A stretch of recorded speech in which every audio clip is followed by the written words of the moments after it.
Halaman rumah dinas Wali Kota Palembang menjadi tempat peluncuran pertandingan olahraga antar kampung atau Tarkam yang digagas Kementerian Olahraga Kamis 6 Juni 2024 pagi. Gelaran Tarkam merupakan perintah Presiden pada Kemenpora untuk mencetak bibit atlet baru di Indonesia dan meningkatkan kebugaran masyarakat. Tarkam digelar di 78 kabupaten dan kota di Indonesia termasuk Palembang. Beberapa cabang olahraga yang diperlombakan antara lain atletik khusus lari cepat, bulu tangkis, tenis meja, dan senam. Hari ini kita di Palembang, sudah ada beberapa kabupaten kota.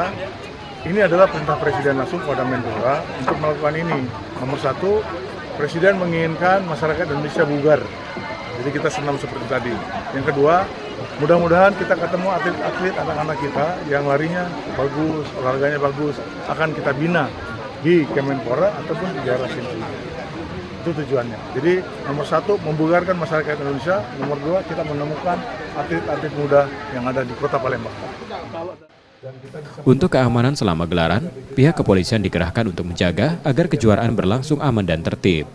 Tarkam harus menjadi ajang yang menyenangkan dan bukan sekedar kompetisi yang serius.